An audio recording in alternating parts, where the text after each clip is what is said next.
We welcome you once again in our midst, Holy Spirit, Lord. Take charge of us, Holy Spirit, Lord. Father, we believe, oh Father, before we entered into this place, oh Father, you are waiting for us, oh Lord. You are waiting for us, Holy Spirit, Lord.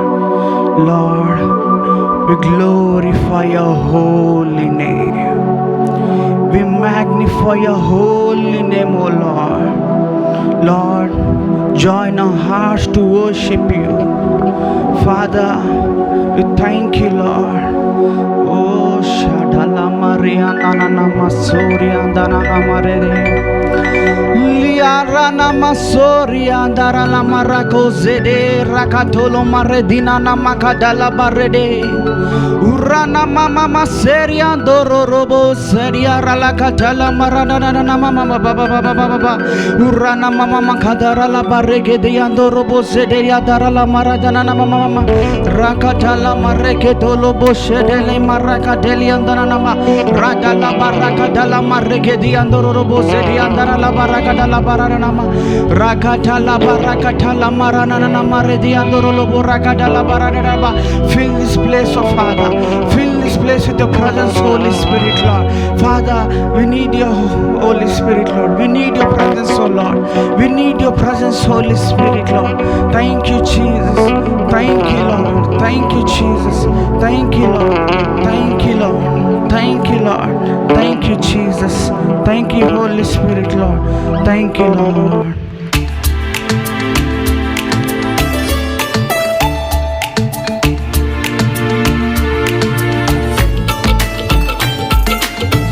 Thank you, Lord. We praise you, Lord. అందరం కూడా శబ్దంతో ఆరాధిద్దాం.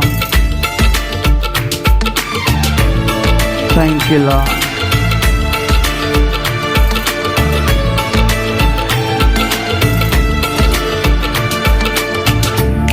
నువ్వు చూచువాడా నిత్యం కాచువాడా నన్ను చూచువాడా నిత్యం కాచువాడా పరిశోధించి తెలుసుకున్నావు చుట్టూ నన్ను ఆవరించావు పరిశోధించి తెలుసుకున్నావు చుట్టూ నన్ను ఆవరించావు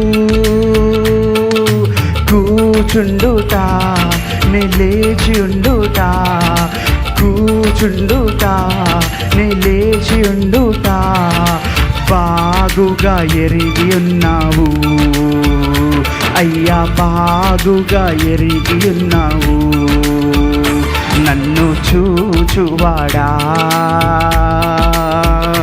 నిత్యం కాచువాడా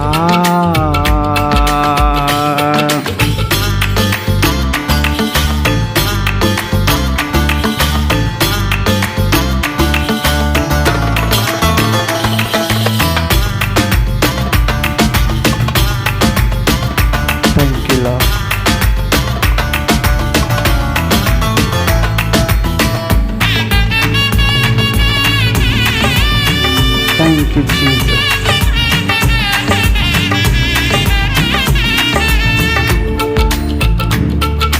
తలంపులు తప్పనయ్యు అన్నీయు ఎరిగి ఉన్నావు తలంపులు తప్పనయ్యు అన్నీయు ఎరిగి ఉన్నావు నడచినాను పడుకున్నాను అయ్యా నీ వెరిగి ఉన్నావు నేను నడచినాను పడుకున్నాను అయ్యా నీ వెరిగి ఉన్నావు ధన్యవాదం యేసు రాజా ధన్యవాదం యేసు రాజా నన్ను చూచువాడా నిత్యం కాచువాడా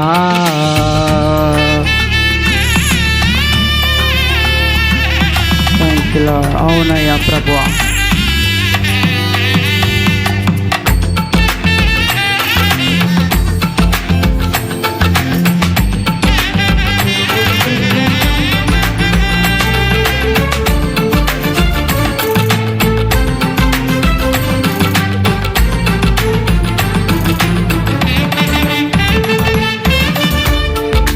వెన్నుకన్ను ముందును కప్పి చుట్టూ నన్ను ఆవరించావు. వెన్నుకన్ను ముందును కప్పి చుట్టూ నన్ను ఆవరించావు. నీ చేతులచే అనుదినము పట్టి నీవే నడిపించావు.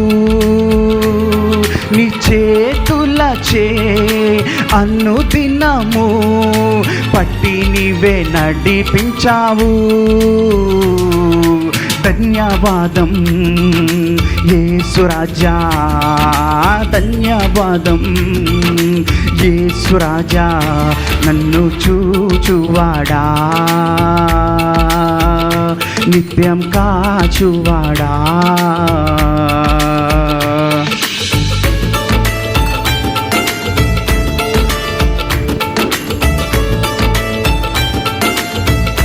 Thank you lord.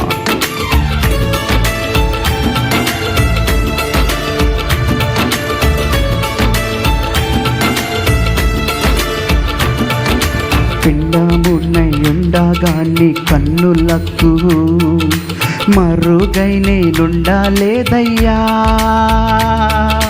పిండముగా ఉండగా నీ కన్నులకు మరుగై నేనుండలేదయ్యా.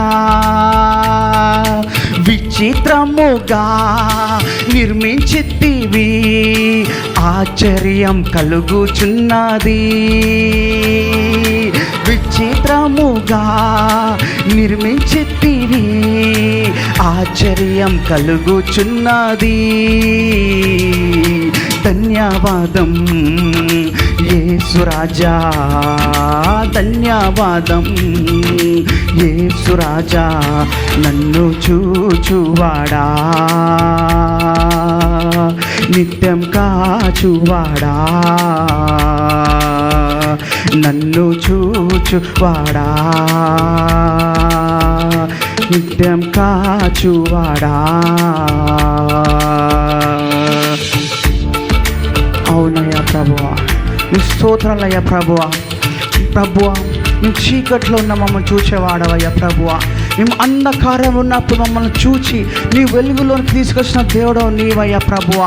అయ్యా, ఇదిగో మా చుట్టూ ఆవరించినైనా ప్రభువా, ప్రతి దినము ప్రతి క్షణము ప్రభువా మమ్మల్ని కాచి కాపాడుతున్న దేవుడు నీవయ్యా తండ్రి ప్రభువా. నీ స్తోత్రాలయ్యా. Thank you lord. ధన్యవాదం యేసు రాజా, ధన్యవాదం యేసు రాజా, ధన్యవాదం యేసు రాజా, ధన్యవాదం యేసు రాజా, ధన్యవాదం యేసు రాజా, ధన్యవాదం యేసు రాజా. Yes, Lord.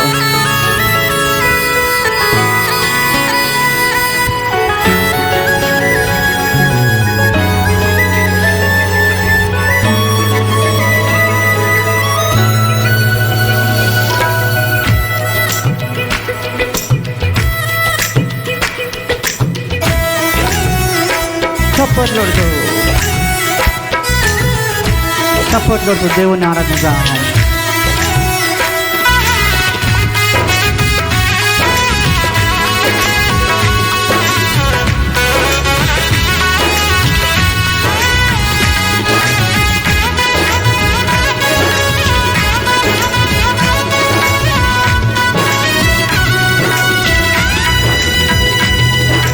రాజాని సన్నిధిలోనే ఉంటానయ్యా, మనసారా ఆరాధిస్తూ బ్రతికేస్తానయ్యా. రాజాని సన్నిధిలోనే ఉంటానయ్యా, మనసారా ఆరాధిస్తూ బ్రతికేస్తానయ్యా. నేనుండాలేనయ్యా, నే బతకాలేనయ్యా, నేనుండాలేనయ్యా, నే బ్రతకాలేనయ్యా, నీవే లేకుండా నేనుండాలేనయ్యా, నీ తోడే లేకుండా నే బ్రతకాలేనయ్యా. రాజా నీ సన్నిధిలోనే ఉంటానయ్యా, మనసారా ఆరాధిస్తూ బ్రతకేస్తానయ్యా. రాజా నీ సన్నిధిలోనే ఉంటానయ్యా, మనసారా ఆరాధిస్తూ బ్రతకేస్తానయ్యా. అవునయ్యా, నీ సన్నిధిలో పరిపూర్ణమైన సంతోషం కలదోయ్యా ప్రభువా, నీ సన్నిధిలో ప్రభువా దీర్ఘ శాంతి మాకు కలదు యేసయ్యా ప్రభువా. నీ స్తోత్రాలయ్యా ప్రభువా.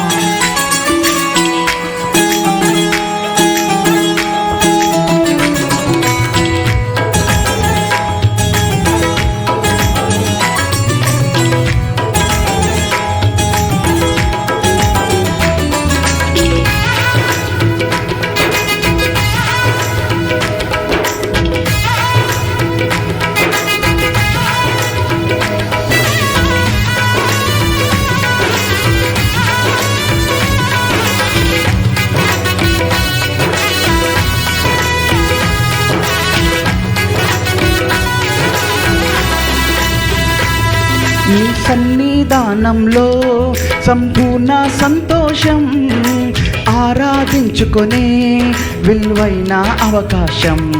నీ సన్నిధానంలో సంపూర్ణ సంతోషం, ఆరాధించుకునే విలువైన అవకాశం.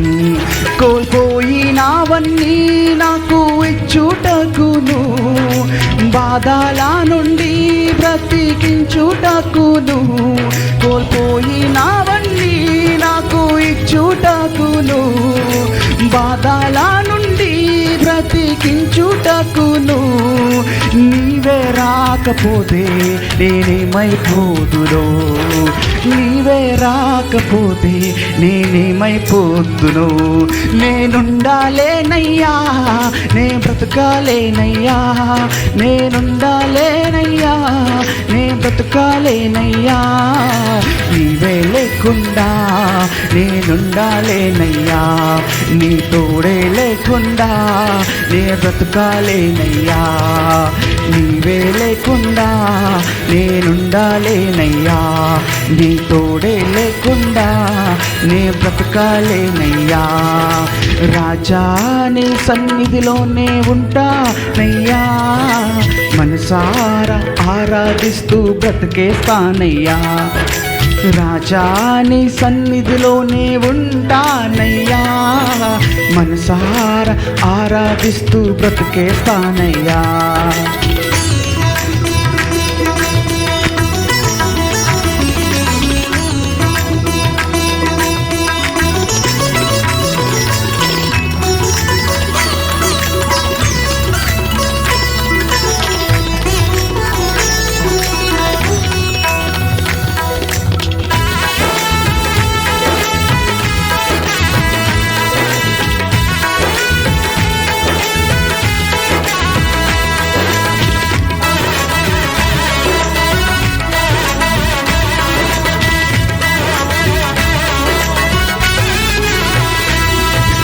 ఒంటరి పోరు నన్ను విసిగించిన, మనుషులెల్లరూ నన్ను తప్పు పట్టినా. ఒంటరి పోరు నన్ను విసిగించిన, మనుషులెల్లరూ నన్ను తప్పు పట్టినా. ఒంటరి వాడే 1000 మంది అన్నావు, నేనున్నానులే భయపడకు అన్నావు.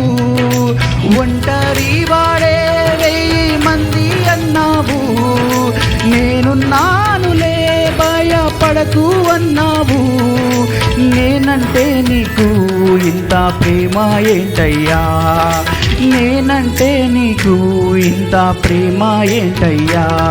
నేనుండాలేనయ్యా, నే బ్రతకాలేనయ్యా, నేనుండాలేనయ్యా, నే బ్రతకాలేనయ్యా, నీ తోడే లేకుండా నే బ్రతకాలేనయ్యా, నీవే లేకుండా నేనుండాలేనయ్యా, నీ తోడే లేకుండా బ్రతకాలేనయ్యా, నీవే లేకుండా నేనుండాలేనయ్యా. రాజా నీ సన్నిధిలోనే ఉంటానయ్యా, మనసారా ఆరాధిస్తూ బ్రతికేస్తానయ్యా. రాజా నీ సన్నిధిలోనే ఉంటానయ్యా, మనసారా ఆరాధిస్తూ బ్రతికేస్తానయ్యా. చప్పట్లతో దేవుని ఆరాధిద్దాం.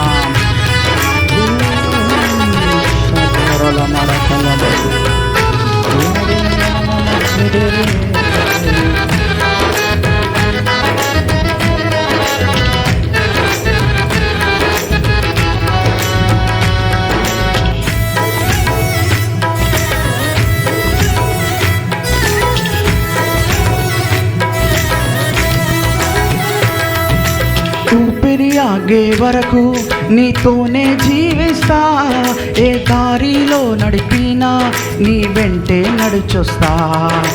ఊపిరి ఆగే వరకు నీతోనే జీవిస్తా, ఏ దారిలో నడిపినా నీ వెంటే నడిచొస్తా. విశ్వాసానికి కర్త నీవే గమ్యము, నీ బాటలో నడచుట నాకెంతో ఇష్టము.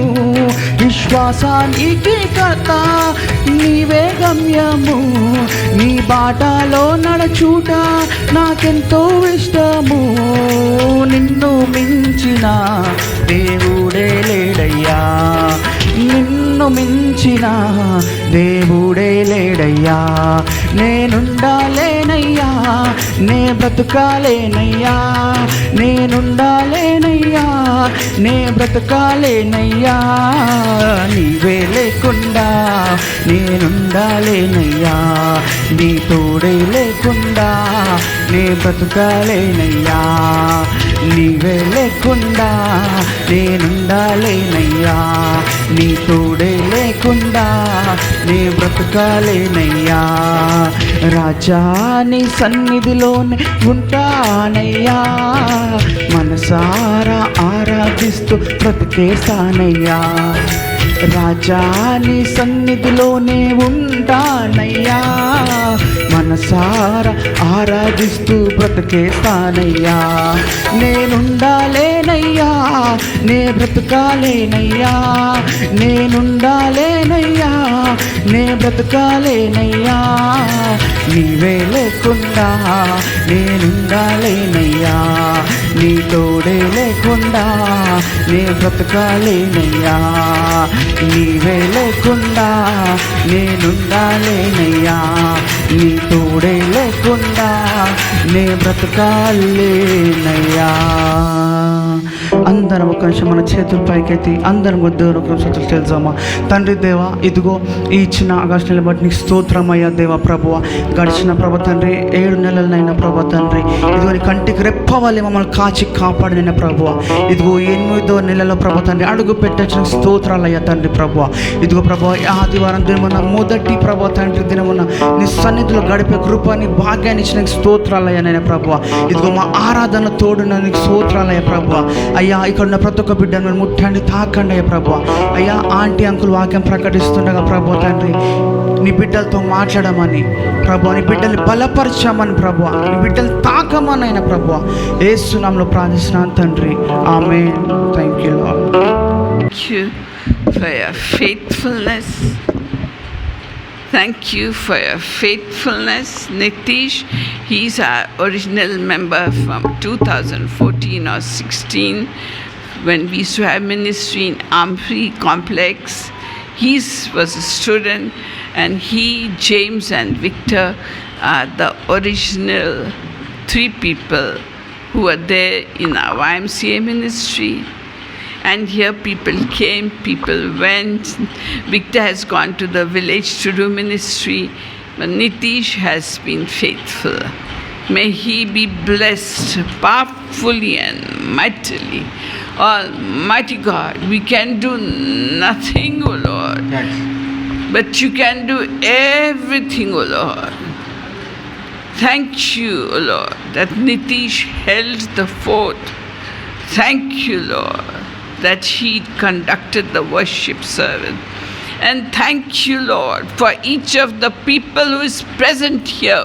We lift your name, we glorify your name, we worship your name, we adore your name, the name of Yeshua Messiah, the most powerful name in the world, the name of Yeshua Messiah. With that name, we humble Akashokan Saharu Antiya. Hallelujah. We humble ourselves with that name and come before your throne of grace, mighty God. You watch from heaven and you see us all, and you know each one of our hearts. And Lord God, today, as we are going to take the Holy Communion, you keep cleansing our hearts and bringing to our mind whatsoever things that are unworthy in us. Whatsoever things, O Lord, for we are basically sinners, O Lord, cleansed by the blood of the Lamb. And we come before your throne of grace, presenting ourselves before you for the glory of your name. In Jesus' name, amen. Amen. Amen. Amen. Hallelujah, hallelujah, hallelujah. So many times we find ourselves in trouble, all of us. At some or the other time in our lives, we find ourselves in trouble. మరి మన జీవితంలో అందరూ కూడా ప్రతి వారు కూడా కొన్ని కష్టాల పాలవుతుంటారు. అది మనకు తెలిసిన విషయమే. And at that time, we come to the Lord. Hallelujah, Shalini. Remove that pain that is there in your heart. Remove that pain and the worry and the anxiety that is there in your heart. నా కుమారి శాలిని, నీ హృదయంలో ఉన్న బాధ నేను గమనించి ఉన్నాను. ఆ బాధలన్నింటినీ నేను తొలగించనున్నాను. For I am there with you. ఎందుకంటే నేను నీతో ఉన్నాను. I am standing right beside you. నీ పక్కనే నేను నిలబడి ఉన్నాను. Cast your burden upon me, my daughter. కాబట్టి నీ భారము నాపైన మోపము. And I will sustain you. Praise God, praise God, praise God. Praise God, praise God, praise God. So we find that when we are in distress, we call to the Lord. And we make many promises to God. We say, God, if you bring me out of this trouble, I'll do this for you, I'll do that for you. మరి మన జీవితాల్లో కష్టాలు వచ్చినప్పుడు మనం దేవుని దగ్గరికి వెళ్తాము. దేవుని దగ్గరికి మనం వెళ్ళినప్పుడు మన కష్టాలను తెలిపి మన దేవుని గోజాడతాము. ప్రభువా, ఒకవేళ ఈ కష్టం నా నుంచి మీరు తీసివేస్తే నేను ఇది చేస్తాను అది చేస్తానని మనం మొక్కుంటాం. Especially in the Old Testament times, it was very common. ఇది పాత నిబంధన గ్రంథంలో ఇది ఒక సాధారణమైన విషయం. People made promises to God. మరి దేవునికి వారు ఒక ప్రతిజ్ఞ చేసేవారు. And the name of it is making vows to God. అది వావ్స్ అంటే ప్రతిజ్ఞలు చేయుట. Making a vow to God or a promise to God that what you are telling him, if it happens, we'll do this for you. మరి మనం మొక్కుకునేది ఏమిటంటే మరి దేవునికి చెప్తాము, నేను కావలసి నిన్ను అడుగుతున్నాను, అది నా జీవితంలో జరిగినట్లా నేను ఇది ఇస్తాను అది ఇస్తానని మనం మొక్కుంటాం. And today also we make vows in a different way. కానీ ఈ సమయంలో ఈ కాలంలో కూడా మనము అదే విధంగా మన మొక్కులు ప్రతిజ్ఞలు చేస్తూ ఉంటాం దేవునితో. So in the Bible times, in the Old Testament, people made a Nazirite vow. మరి పాత నిబంధన సమయంలో కాలంలో నాజరైట్ అనే ఒక మొక్కును పెట్టుకునేవారు. ఆ నాజరైట్ది ఏమి అనే విషయం మనం తెలుసుకుందాం. Men and women made a Nazirite vow. The men said, Lord, a Nazirite vow means that you must not eat grapes, You must not eat the skin or seed of grapes, or drink any wine, or drink anything made out of grapes, not even eat raisins. That's what the word of God says in Numbers chapter 6 verses 1 to 6. మరి మీరు చూసినట్టయితే నజరేయుడు అంటే నాజరైట్ అంటే ఎవరంటే ఒక వ్యక్తి, ఆ వ్యక్తి తన జీవితంలో ఎల్లప్పుడూ మరి మన ద్రాక్ష పండులో నుంచి వచ్చిన దేన్ని కూడా తినడు. ద్రాక్ష పండును తినడు, దాని తొక్కని తినడు, దానిపైన ఉన్న దానితో సంబంధించినది ఏమిటి కూడా తినడు. And the Nazarite vow involved that the men should grow their hair long and not cut it. దాని తర్వాత ఈ నజరేయుడు ఏం చేస్తాడంటే, నజరేయుడు ఏమంటే అతని తలపైన ఎప్పుడు కూడా మంగలి కత్తి రాదు, ఎప్పుడు కూడా వెంట్రుకలు మన అట్లే విడిచిపెడతాడు. And you know, for example, who took a Nazarite vow? Samson's parents. The angel told them that your son should be a Nazarite from birth. And these Nazarites were not supposed to come near a dead body either. If they came near the dead bad body, their vows were finished. They had to shave their heads, offer an offering, and once more start again. మరి మీరు చూసినట్టయితే సంసోన్ కథనము మనము ఇక్కడ Bible గ్రంథంలో చూసినట్టయితే వారి తల్లిదండ్రులు మొక్కున్నారు, మా కుమారుడు సంసోన్ వచ్చి ఒక నాజరేయుడుగా ఉంటాడు అని వారు ప్రతిజ్ఞ చేసినారు దేవునికి. అటువంటి సమయంలో నాజరేట్ అనేవారు ఒకవేళ మృతులైన శవం దగ్గరికి వెళ్ళకూడదు. వారు వెళితే మరి మళ్ళా తన వెంట్రుకలంతా క్షౌరం చేసుకొని మళ్ళీ మొదలు పెట్టాల్సి వచ్చిన అవసరం వస్తుంది. Now women also took a vow. That was a Nazarite vow. They would say to God, Lord, I'm dedicating myself to your service. When they were girls with their father's home, they would take a vow saying, Lord, I will serve you to the end of my days. అదేవిధంగా స్త్రీలు కూడా నాజరేయుని ఒక ప్రతిజ్ఞను తీసుకోగలరు. వారు ఏం చేస్తారంటే తండ్రిదండ్రులు ఉన్న ఇంటి అటువంటి తన సొంత ఇంట్లో ఉన్నప్పుడే వారు ప్రతిజ్ఞ చేస్తారు దేవునితో, ప్రభువా నన్ను పూర్తిగా మీ కొరకు నేను సమర్పించుకుంటాను అని మరి వారు ప్రతిజ్ఞ చేస్తారు. But if their father heard of their vow and felt it very strict for his daughter, he can tell her, no, I do not accept your vow, you break it, you cannot take this vow, and the girl would have to obey because she was in her father's house.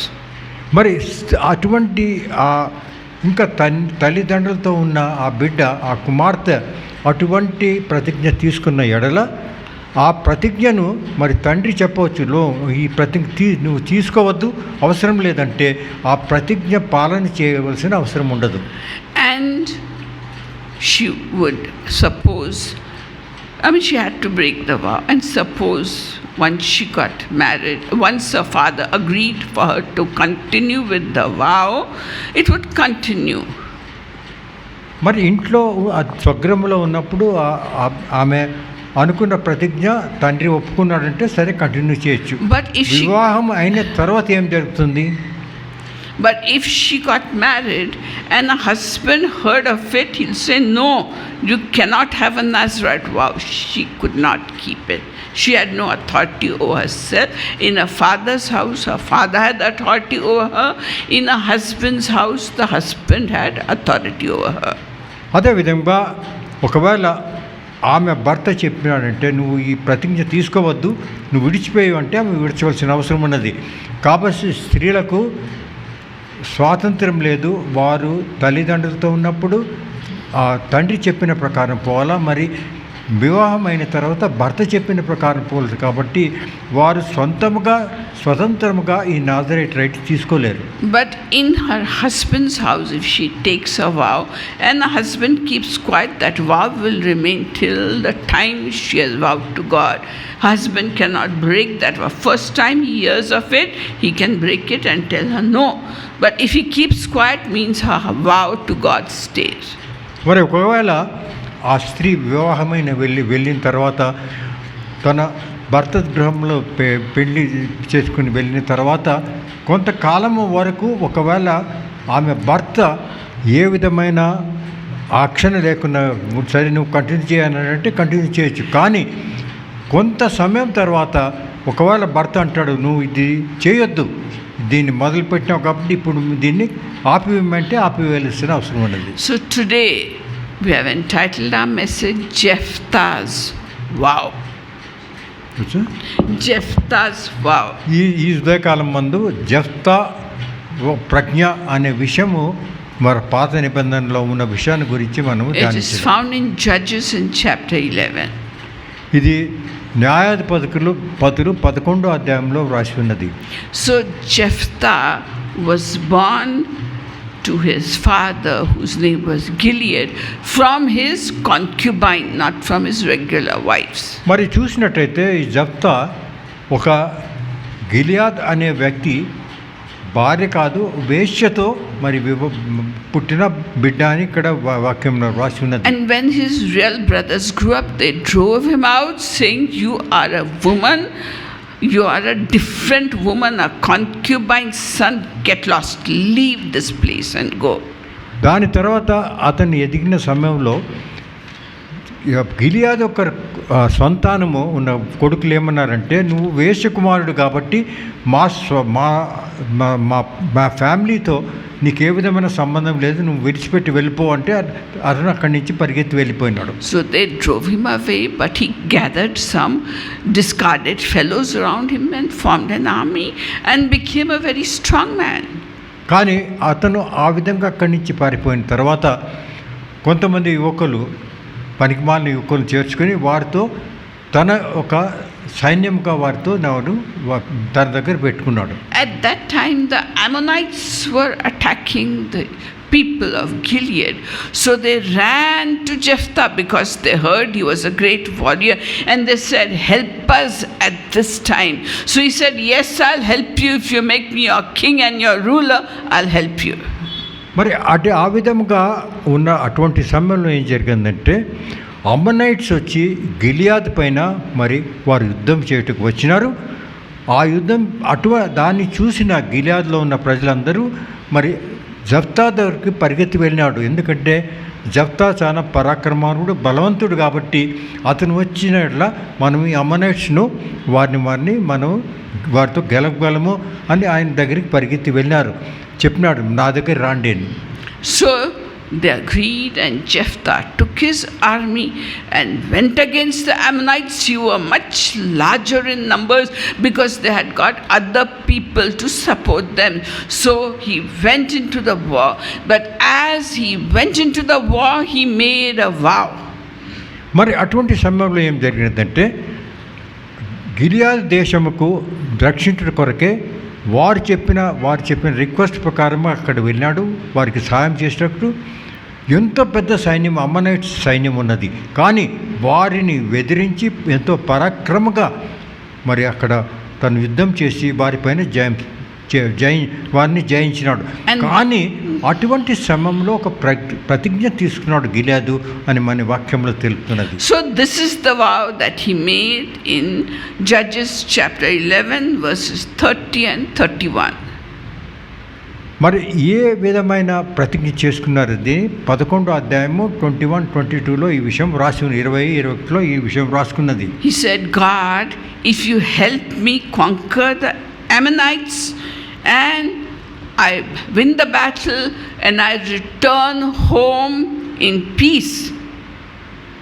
మరి జాగ్రత్తగా వినండి. అతను చేసిన ప్రతిజ్ఞ ఏమిటంటే, ప్రభువా ఒకవేళ ఈ అమ్మనైట్స్ పైన నేను విజయం సాధించి వచ్చి ఇంటికి వెళుతున్నప్పుడు నాకు ఎదురుపడిన ఏ వస్తువునైనా ఏమైనా కానీ నా గుమ్మం నుంచి వచ్చేది నేను పూర్తిగా వాడిని దహన బలి చేస్తానని అతను ప్రతిజ్ఞ చేశాడు. He vowed to God that the first person coming out of my house that I see, I will offer that as a burnt offering to God. That was the vow he made. మరి ఏం ప్రతిజ్ఞ అంటే, ప్రభువా ఈ విధంగా నేను విజయవంతుడై వస్తున్నప్పుడు నా గుమ్మం నుంచి మొదటి వచ్చిన వ్యక్తి ఎవరైనా కానీ ఆ వ్యక్తిని నీకు దహన బలిగా అర్పించదును అని ఒక మొక్కు ప్రజ్ఞ తీసుకున్నట్టుగా మనం And lo చూస్తున్నాం. and behold, he won the battle in victory and came back victoriously to his house, and all the people had heard about his victory. మరి అతడు ఎంతో తన పరాక్రముడై ఆ అమనేట్స్ పైన విజయం సాధించి తాను విజయవంతుడై వస్తూ ఉన్న సమయంలో అందరికీ తెలిసింది ఇతడు మనకు పూర్తిగా జయం తెప్పినాడని. అక్కడున్న గిలియాద్లో ఉన్న ప్రజలందరికీ ఆ విషయం తెలిసినది. And he said, as he went, his daughter was so happy. She came out with musical instrument, laughing, dancing, welcoming her father. And the first person he saw when he entered his house was his daughter. And he said, "Oh, my daughter, you have put me into such a difficult position. I vowed to God that I would give the first one that I saw coming from my home as a sacrifice unto God. You have put me in such a difficult position, my daughter." మరి మీరు చూసినట్టయితే జఫ్తాకు ఒకటే ఒక కూతురు, కొడుకులు లేరు, ఏమి లేదు, ఒక కూతురు మాత్రమే ఉన్నది అని వాక్యం మనకు తెలుపుతున్నది. అటువంటి సమయంలో అతను విజయవంతుడై అమ్మనేట్స్ పైన విజయం సాధించి వచ్చిన సమయంలో ఆ ఒక ఏకైక కుమార్తె ఎంతో మరి పాడుతూ ఆడుతూ మరి అతన్ని ఎదుర్కొచ్చేటకు ద్వారం నుంచి బయటకు వచ్చినది. అది చూసిన ఈ జఫ్తా ఏమన్నాడంటే, ఓ కుమార్తె, నువ్వు నాకేం చేసినావు? నీ వల్ల నాకు ఎంత బాధపడుతున్నది.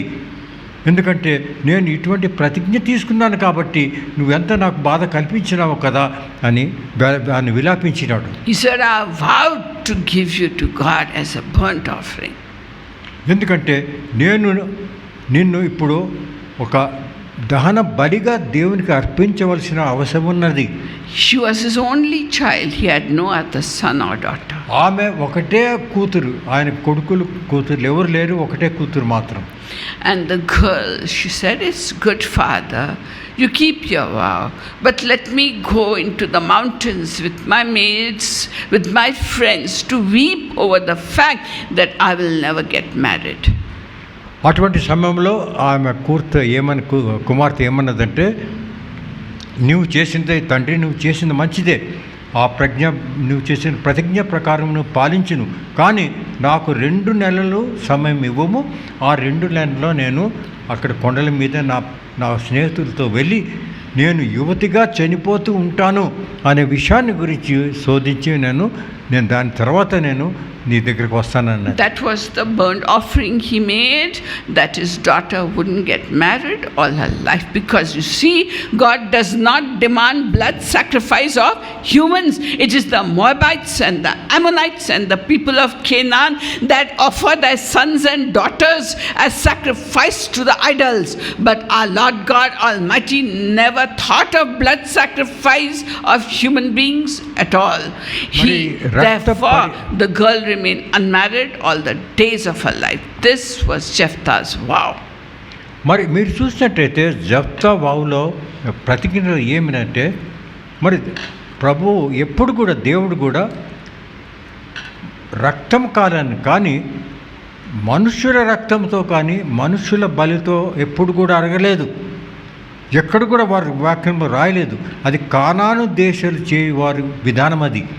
కాబట్టి దేవుడు ఎప్పుడూ ఈ విషయాన్ని కానీ ఇటువంటి ప్రతిజ్ఞ తీసుకున్నాడు కాబట్టి ఈ జెఫ్తా ఈ విషయం వచ్చింది. కానీ దేవుడు ఎప్పుడు కూడా నరబళ్ళు లేకుంటే నరులను చంపి మనుషులను చంపి ఆ రక్తంతో నాకు మీరు బలి చేయండి అని ఎప్పుడు అడగలేదు. Now there was a woman in the Bible who also made a vow to God that was so good and so helpful for the nation of Israel. Can you tell me who was that woman and what vow did she make? మీరు చూసినట్టయితే ఇది కానాను దేశంలో విధంగా చేసినది, అది దేవుని ప్రకారంగా కాదు. కానీ బైబిల్ గ్రంథంలో ఒక స్త్రీ ఉన్నది, ఆమె కూడా ప్రతిజ్ఞ చేసింది. ఆ ప్రతిజ్ఞ నెరవేరింది కూడా అందరికీ తెలిసిన విషయమే. ఆ స్త్రీ ఎవరో మీరు చెప్పగలరా? Hannah. Yes. her husband Elkanah had 2 wives. The first wife, Peninnah, had children, and Hannah had no children. And every time they sacrificed, they went to Shiloh to sacrifice to the Lord. Peninnah would trouble Hannah, and Hannah would weep and not eat. And husband said, am I not enough for you? Am I not as much for you as 10 sons? Why do you weep? I love you so much. మరి మీరు చూసేట ఈ కథనంలో సమయాల గ్రంథం 1వ అధ్యాయంలో మీరు చూసినట్టయితే మొదటి సమయంలో ఈ విషయం రాసి ఉన్నది. మరి ఈమె హెన్నాకు భర్తకు 2 భార్యలు ఉండేవారు, బినయనా, హెన్నా.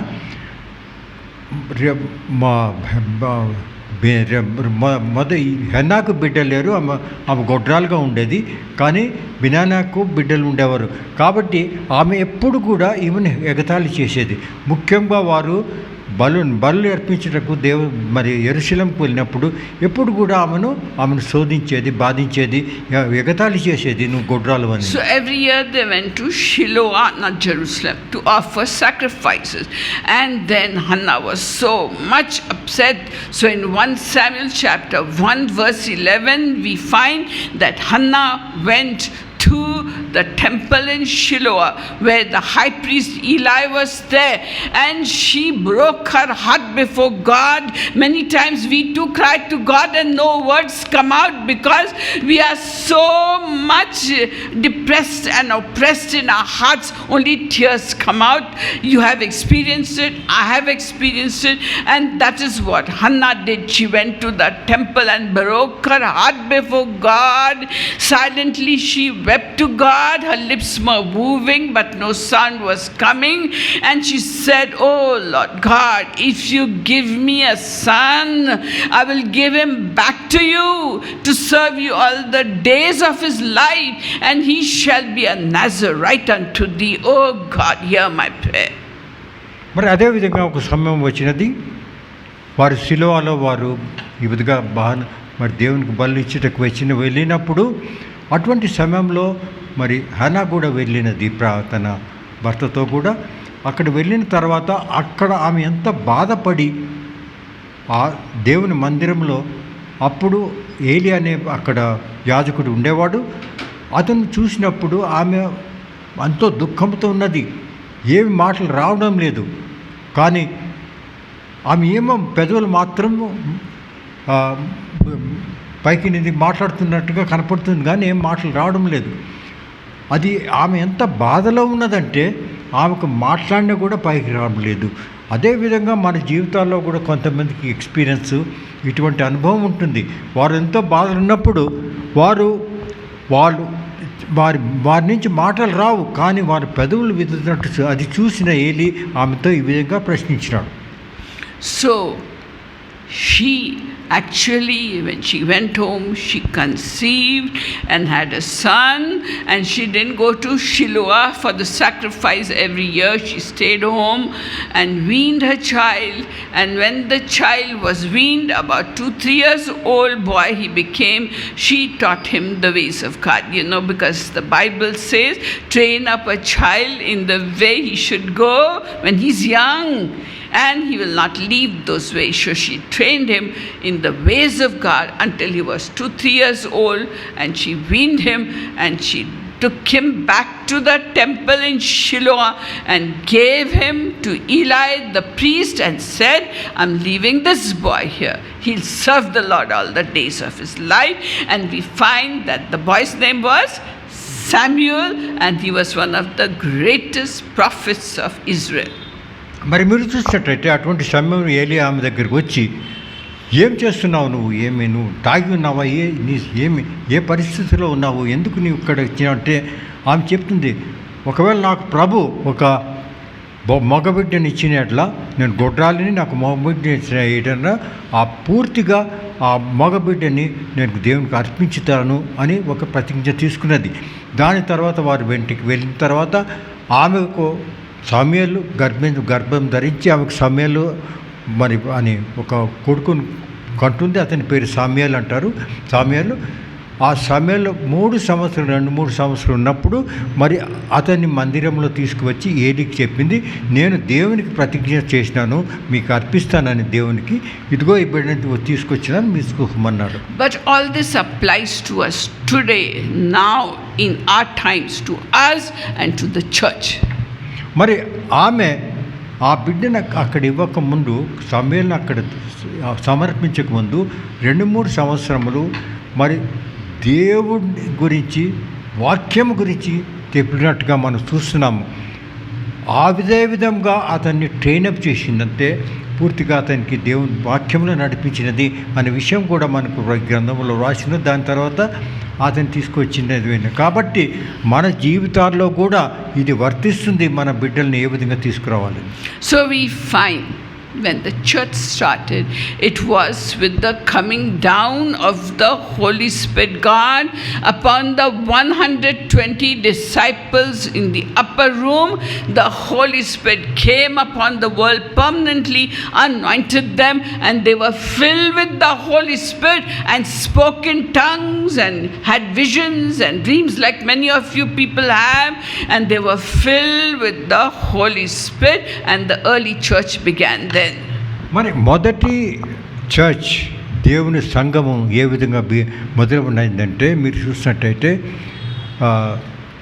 యాక్ట్స్ చాప్టర్ 2:2లో మీరు చూసినట్టయితే ఏ విధంగా 120 మంది మేడగదిలో ఉండి ప్రార్థిస్తూ ఉండగా వారిపైన దేవుని పరిశుద్ధాత్మ దేవుడు వాడిపైన వచ్చినది, వారందరూ కూడా పరిశుద్ధాత్మతో నింపినట్టుగా మనం చూస్తున్నాం. And many thousands were being added to the church daily, sometimes 3,000, sometimes 5,000, and the church was growing, and the people were so filled with God, the Holy Spirit, they said, let us all help those who are poor amongst us. So the rich amongst them gave all their treasures, all their money they pooled together, all their earnings, all their treasures they pooled together and gave to the poorer Christians as they had need. So they were selling off their properties and feeding the poorer Christians and living that beautiful, pure, holy life. మరి మొదటి century శతాబ్దంలో క్రైస్తవులు ఏం చేశారంటే ఆ విధంగా సంఘము మొదలైనది. పరిశుద్ధాత్మ దేవుడు అందరు 120 పైన వచ్చినారు. దాని తర్వాత ప్రతి నెల, ప్రతి దినము 1000 మంది క్రైస్తవులు అయినారు చూసినారు.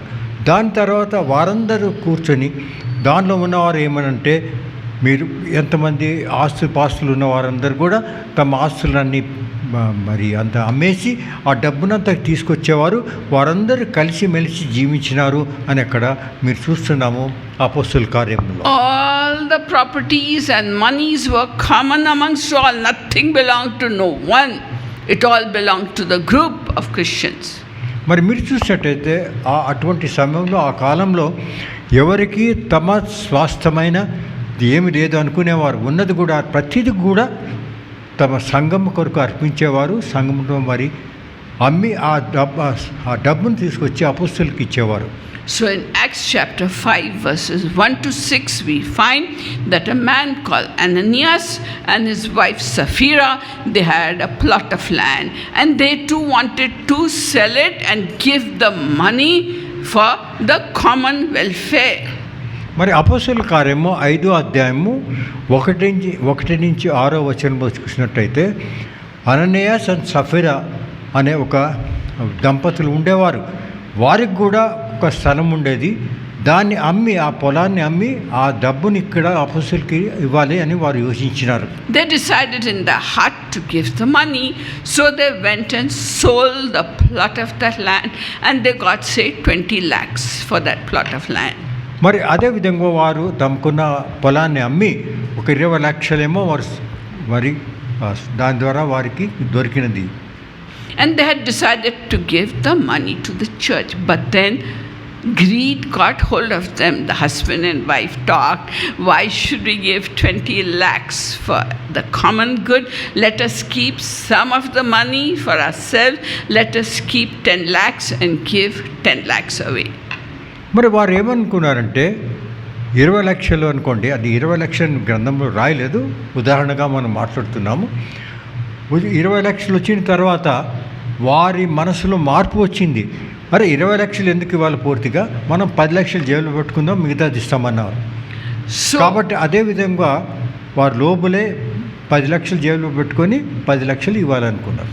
So Peter went to the Ananias went to the apostles with 10 lakh rupees and told Peter. Peter said, "Is this the total money you got for selling your land?" So Ananias said, "Yes, I got only 10 lakhs," and gave him the 10 lakhs. మరి అటువంటి సమయంలో ఏం జరిగిందంటే, ఈ అననీయాస్ మొదట 10 లక్షలు తీసుకుని వెళ్ళి పేతురు దగ్గర వెళ్ళినాడు. ఎందుకంటే పేతురుకు అంతా అర్పించేవారు, అర్పణలు అపోస్తలుకి ఇచ్చేవారు. పేతురు దగ్గర వెళ్ళి ఆ 10 లక్షలు ఇచ్చినప్పుడు పేతురు ప్రశ్నించినాడు, అననీయాస్, నీకు ఈ 10 లక్షలకే నువ్వు అమ్మినావా ఈ డబ్బు, ఈ పొలాన్ని అని. And Peter was filled with the Holy Spirit. He said, "Ananias, when you sold the plot, it was yours. The money was yours. And you could decide how much you want to keep, how much you want to give. But now you are telling me a total lie by saying 10 lakhs is the only amount you got for that land. Now listen, Ananias, you are not telling me lies. You are telling lies to the Holy Spirit." And when Peter said like that, Ananias, he just died on the spot because he had sinned against the Holy Spirit of God. మరి అటువంటి సందర్భంలో ఏం జరిగిందంటే, పౌలు ప్రశ్నించినాడు, అననీయాస్, నువ్వు పొలాన్ని 10 లక్షలకే అమ్మినావా అంటే, Peter అడిగినాడు, 10 లక్షలకే అమ్మినావా అంటే అతను అబద్ధం చెప్పినాడు. అవును, 10 లక్షలకే నేను అమ్మినాడు. అటువంటి సమయంలో పరిశుద్ధాత్మ దేవుడు పీటర్లో ఉన్నాడు. మరి పీటర్ తెలిసింది ఇతను అబద్ధం ఆడుతున్నాడని. సో పీటర్ ఏమన్నాడంటే, అననీయాస్, నువ్వు నాకు అబద్ధం చెప్పింది కాదు, నువ్వు పరిశుద్ధాత్మ దేవునికి అబద్ధం చెప్పినావు అని చెప్పిన ఆ విషయం చెప్పిన తర్వాత అతను అక్కడే పడిపోయి చనిపోయినట్టుగా మనం చూస్తున్నాం. And then after a little while his wife Sapphira came and Peter told her, "Sapphira, did you sell the land for 10 lakhs?" And she said, yes, we sold the land for 10 lakhs. And Peter said, "Both husband and wife, you have decided to tell lies to the Holy Spirit. Your husband died just a little while ago, and you have lied not to me, but to the Holy Spirit, and God is taking control." And she died there and then. అదేవిధంగా కొంత సమయం తర్వాత అతని భార్య, అననీయాస్ భార్య సఫీరా అక్కడ Peter దగ్గరికి వస్తుంది. పీటర్ మరి ఆమెను కూడా ప్రశ్నించినాడు, మీరు ఎంతకి ఈ పొలాన్ని అమ్మినారు, 10 లక్షలకా అంటే ఆమెకు అదే విధంగా జవాబు చెప్పిన 10 లక్షలకే అన్నది. అప్పుడు ఏమన్నాడంటే, సఫీరా, నువ్వు అబద్ధం ఆడింది నాతో కాదు, పరిశుద్ధాత్మ దేవునితో అబద్ధమైనాడు. So we should be very careful when we pray to God and tell Him something, because He knows our thoughts, He knows the intents of our hearts, He knows the depths of our heart. We cannot lie to God at all.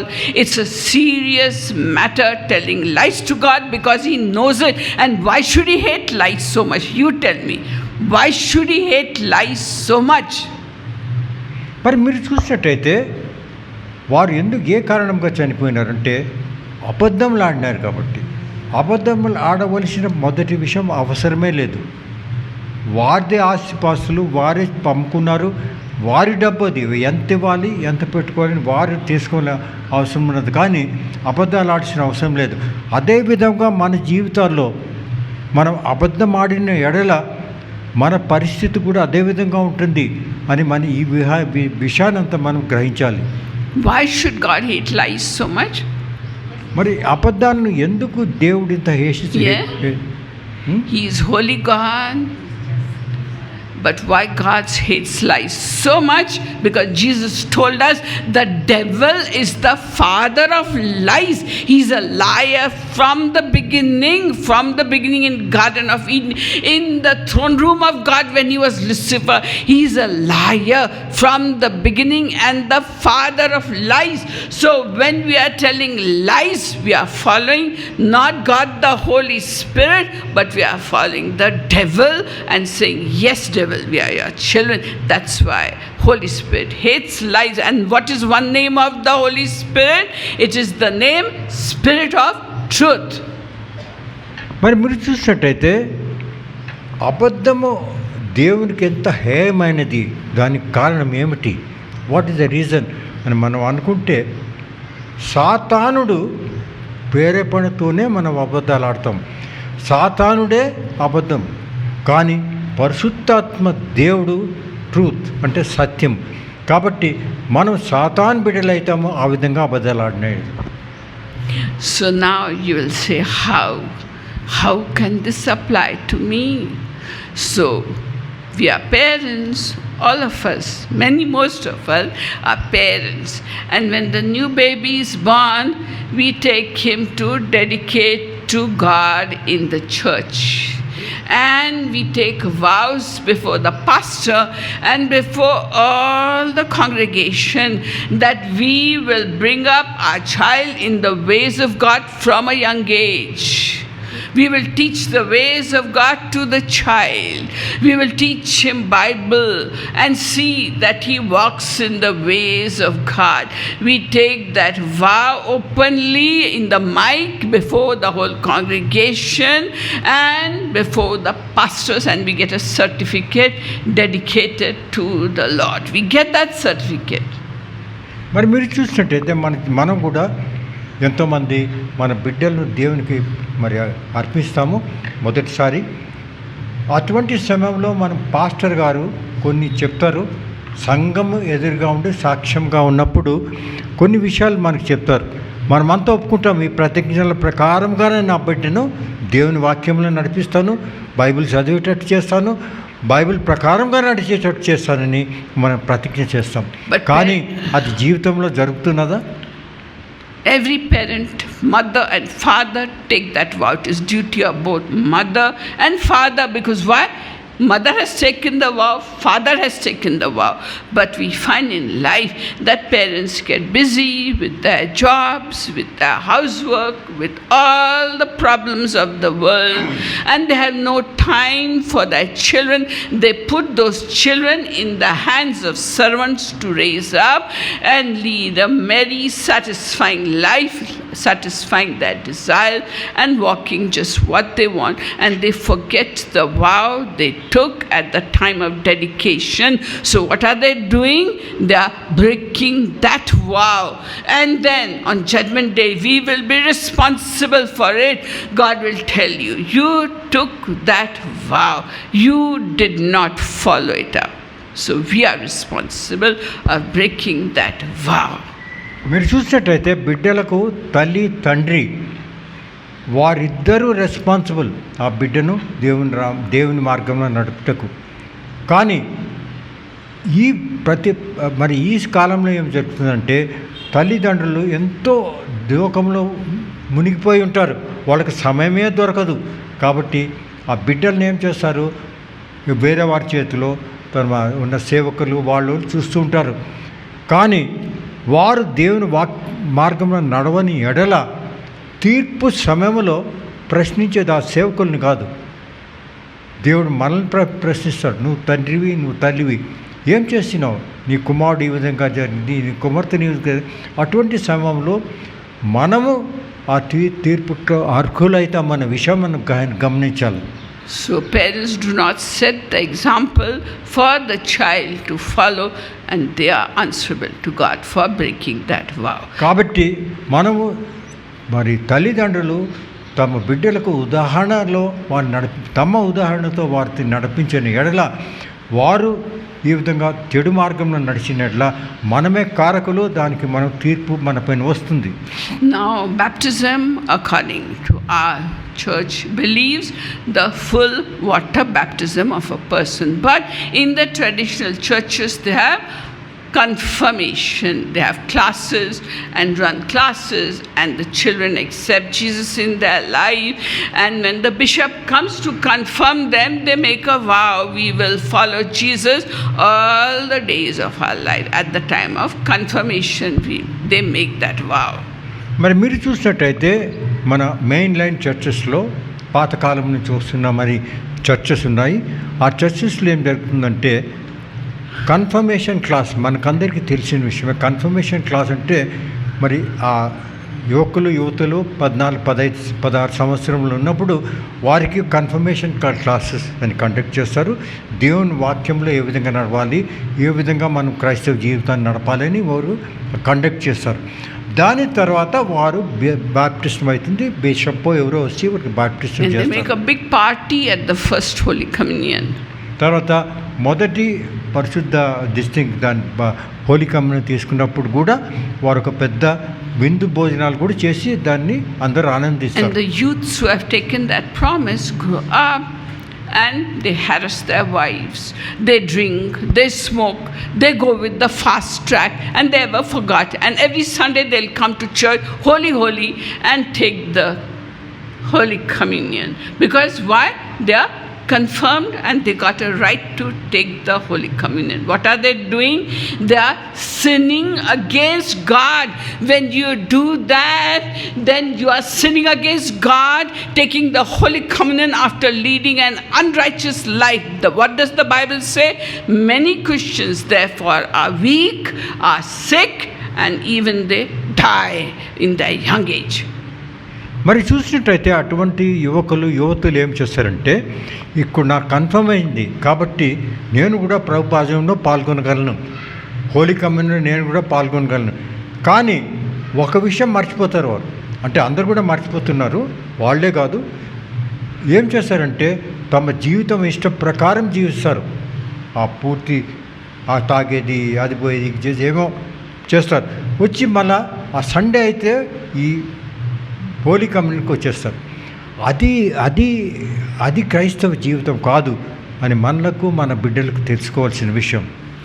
And in the Pentecostal churches, and that's the real baptism, it is baptism in water, when you are buried in the water and you are declaring to the whole world by that baptism, I am dying to sin. And then you are lifted out of water. It shows that you are alive in Christ and no more a sinner. You are saying that to the whole world who is witnessing it. Baptism, that is water baptism, which is the real baptism. మరి water baptism అనేది మనకు తెలిసిన విషయమే, అందరికి కూడా మనం పాల్గొన్నారు. Water baptism అంటే ఏమిటంటే నీళ్ళలో మనకు బాప్తిజం పొందుతాము.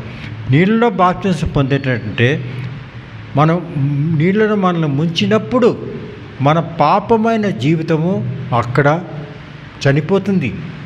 యేసు ప్రభు ఏ విధంగా మరి చనిపోయిన తర్వాత పాత పెట్టబడి లేచినాడో అదేవిధంగా మన పాత జీవితము అక్కడ మలినమైన జీవితం నీళ్ళలో పోతుంది. దాని తర్వాత లేచిన తర్వాత మన పునరుత్థానమై మన కొత్త జీవంగా మనం ఉంటాము. అది దాని ఒక మరి అర్థం. But many people after that baptism, they go back into sin because they like the life of the flesh and enjoyment of the flesh rather than work of the Holy Spirit. మరి శారీరక విషయాల గురించి, శారీరక ఆనందం కొరకు ఈ baptism కూడా మనం మర్చిపోతాం. మన ఇష్ట ప్రకారం మన జీవితాన్ని జీవిస్తూ ఉంటాం.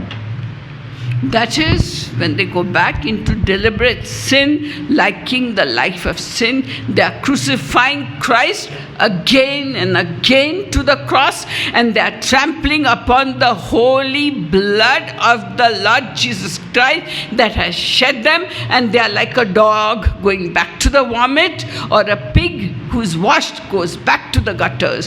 There is difficult time for them. మరి మీరు చూసినట్టయితే అది ఒక చిన్న విషయం కాదు. ఇష్ట ప్రకారం జీవితాన్ని జీవించి మరి చర్చ్లో వచ్చి మనం హోలీ కమ్యూనికం తీసుకున్నామండి. అది దేంతో సమానం అంటే యేసు ప్రభువును రెండోసారి సిలువ వేసిన అంతటి మరి ప్రమాదకరమైన విషయము, సీరియస్ విషయం. కాబట్టి అటువంటి చేసినది మనం ఏ విధంగా ఒక కుక్క తను వాంతి చేసిన తర్వాత మళ్ళీ పోయి తింటుంది, అదే అటువంటి జీవితం మనం జీవిస్తున్నామనే విషయం మనం గ్రహించాలి. So you have broken the vows, parents have broken the vows at dedication of their child, and those who have taken holy confirmation have broken the confirmation vows they took before the church and the bishop or whoever, and those who have taken water baptism have broken the vow of living a life with Christ. So is there any hope for them? దీనివల్ల మనకు తెలిసిన విషయం ఏమంటే మనం కూడా ప్రతిజ్ఞలు చేస్తూ ఉంటాం, కానీ ఆ ప్రతిజ్ఞలను మనం పాలించమనే విషయం మనం చూస్తున్నాం. ఎందుకంటే మీరు చూసినట్టయితే బాప్తిసం పొందిన తర్వాత మనం కూడా పాపం జీవితం జీవిస్తున్నాము, లోక జీవితంలో జీవిస్తున్నాము. అదేవిధంగా కన్ఫర్మేషన్ అయిన బిడ్డలు కూడా యవనస్తులు కూడా మరి పాప జీవితంలో వెళుతున్నారు. వారు చేసిన ప్రతిజ్ఞలు పూర్తిగా వారు పాలన చేయడం లేదు అనే విషయం మనం గ్రహించాలి. And one more vow people take. Can you tell me what is that vow? ఇంకొక ప్రతిజ్ఞ కూడా ప్రజలు చేస్తుంటారు, క్రైస్తవులు తీసుకుంటారు. Yes, at the time of marriage, the man says and the woman says, we live together in sickness and in health, in poverty and in riches, in good times and in bad times. And the woman says, I love you, I'll honor you, I'll be faithful to you. And the man says, I'll look after you, you're the weaker sex, I'll cherish you and love you.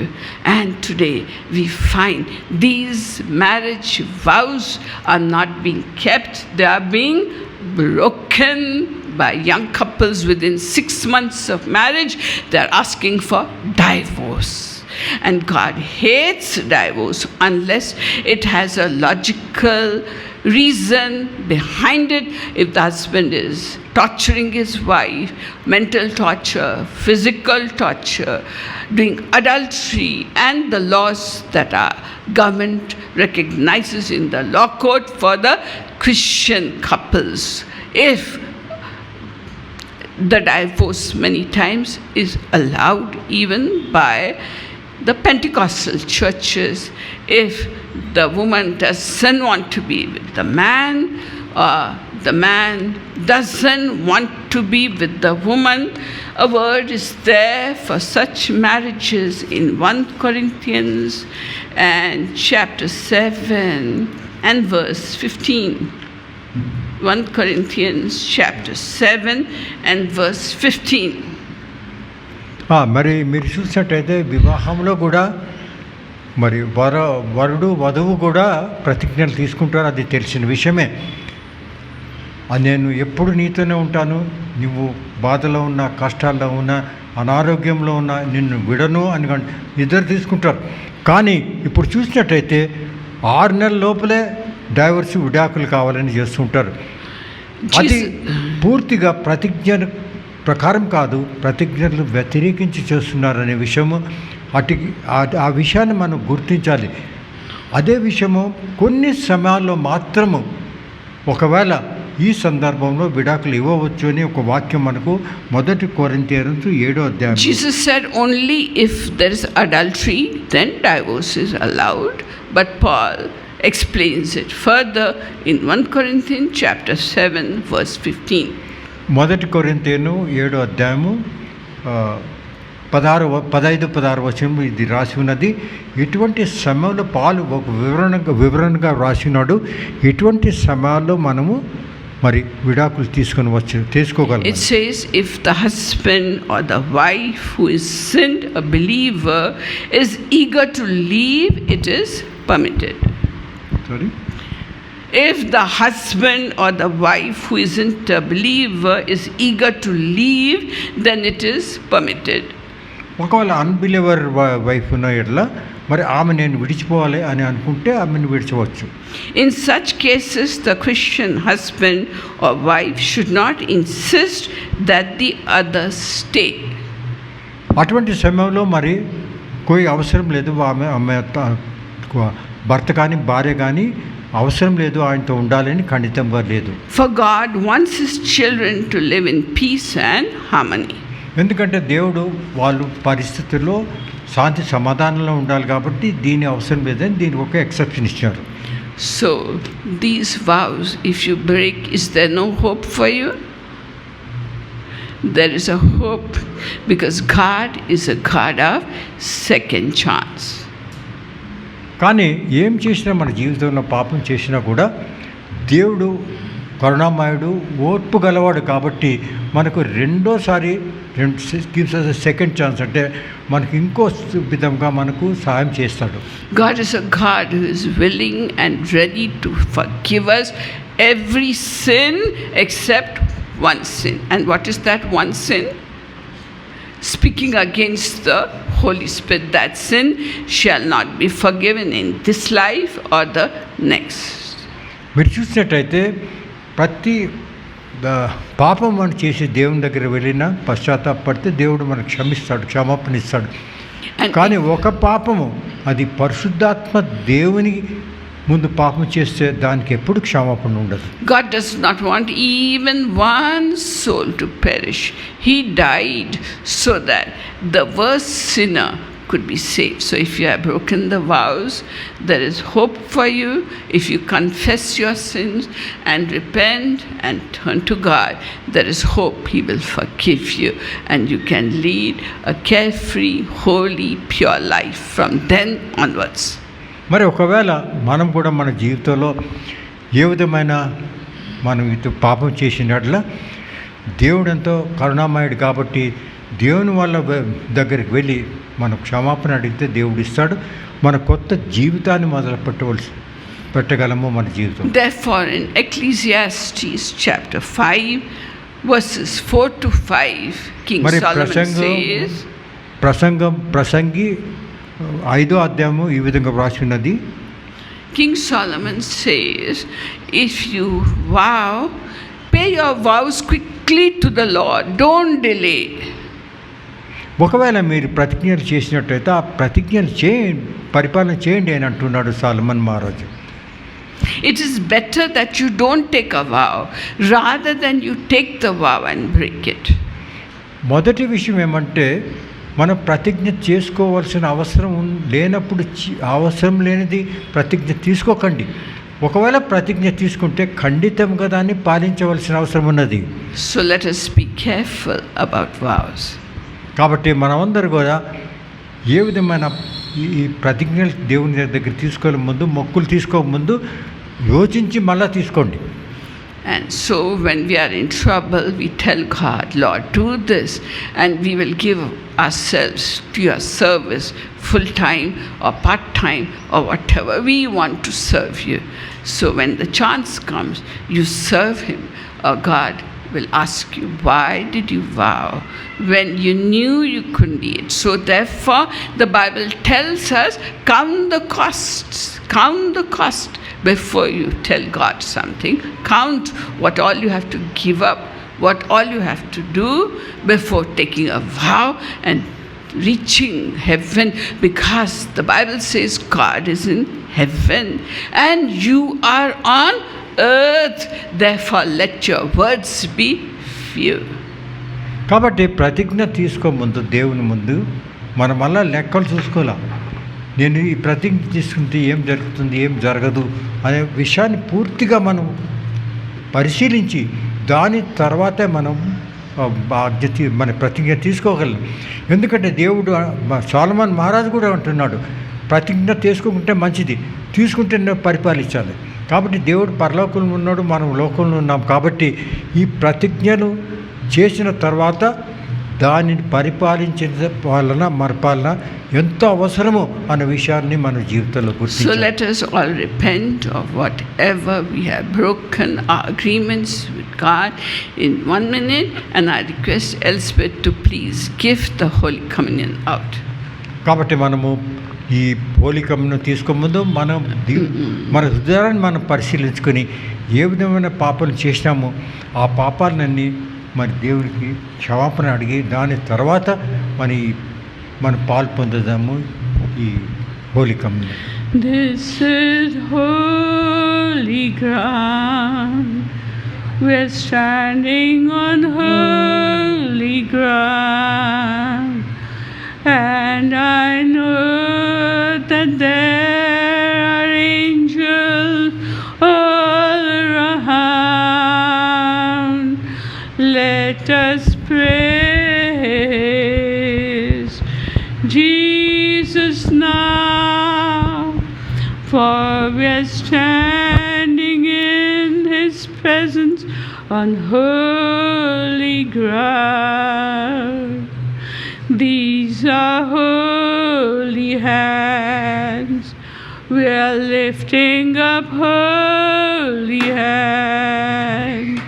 And I know that there are angels all around. So let us praise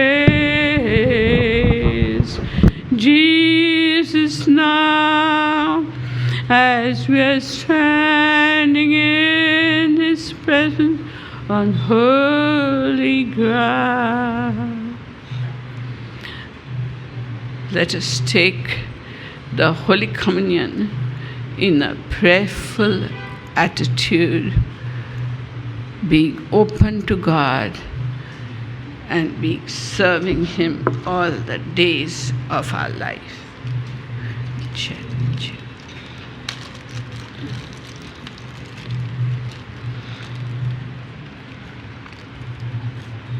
So let us be prepared to take the Holy Communion. From 1 Corinthians chapter 11 and verse 23, it reads like this. We'll take the Holy Communion together when I say so. For this is what the Lord Himself has said about His table. And I have passed it on to you before, that on the night when Judas betrayed Him, the Lord Jesus took bread. Let us lift up the bread. And when He had given thanks to God for it, He broke it and gave it to His disciples and said, "Take this and eat it. This is my body, which is given for you. Do this in remembrance of me." Let us take the bread.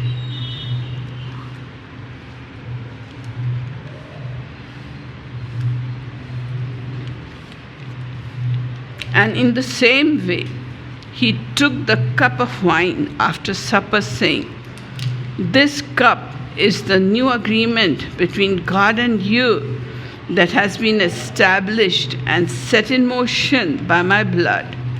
Do this in remembrance of me whenever you drink it."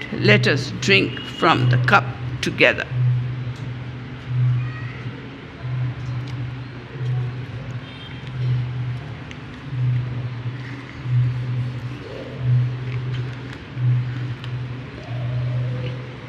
I'll request Rachel, come and say the last prayer, Rachel. Tell her in Telugu, na? Come and say the last pratna. And then the meeting is concluded.